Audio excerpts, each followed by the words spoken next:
Good thing Mav didn't make Marin bet on the race, because she'd had lost by a landslide. Marin wheezed as she pulled herself out of the cave, her quads on fire and begging to be doused.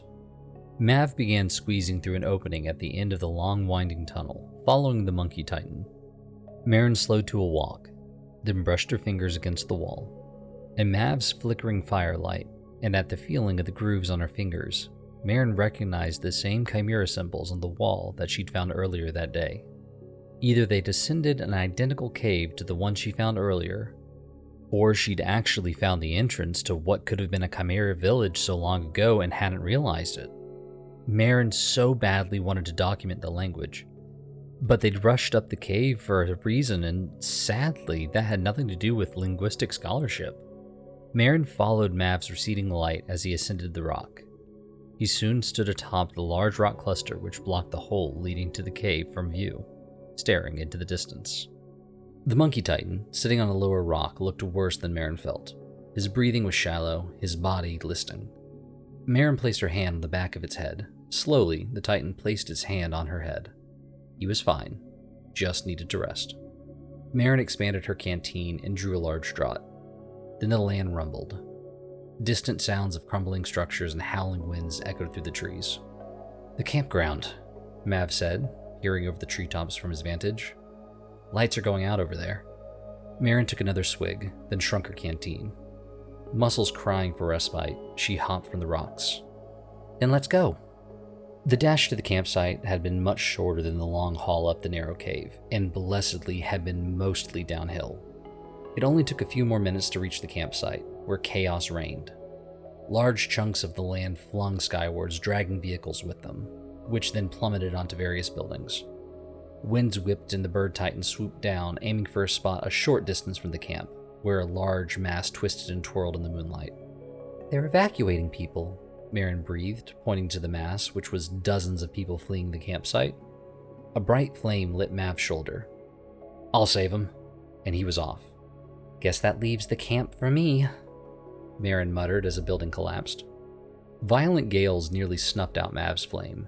Growling, the chill in his chest spread. His fire burned brighter. The bird titan swooped low, extending its talons toward a figure hovering above the panicked crowd. It was the autonomous Bishop Diego. He swept his arms to the side, and a sudden wind shoved the bird off course. Before the titan careened into the trees, it righted itself and soared upward. It swooped around, preparing another attack. "With me!" Mav roared, charging to the head of the confused pack, away from the descending bird titan. "Bishop Diego can't focus if he has to protect you all, so let's go." A few people at the head of the line shrunk back from Mav's flames, bumping into people behind them who were pressing forward.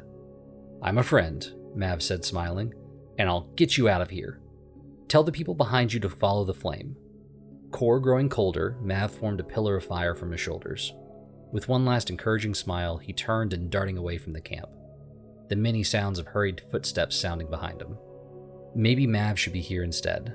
Destruction on the scale of this campsite wasn't exactly her forte. She preferred smaller scale conflicts where an easily pressured stream could knock a guy flat. Preference be damned. The frenzied cat titan would require a little more work than that to take it out. The titan leapt into the alley where Marin was running.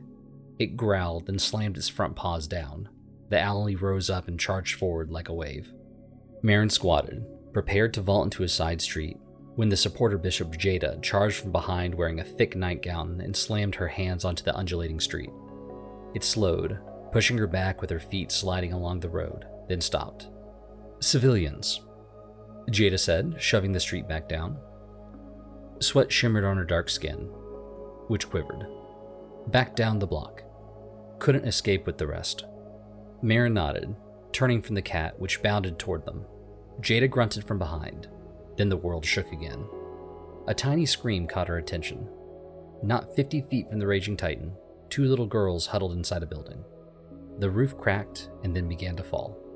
Skin drying, Marin shot a torrent of water from her arms. It swept the little girls up and then out of the house as the roof caved in. Marin brought the little girls to the ground. They were similar in age. The one was definitely older. Marin's heart clenched as she went to them. They were the girls from this morning, who played outside and in the cart that Mav had pulled here. It was Kara and Clara. But where were their parents, Kellen and Orla?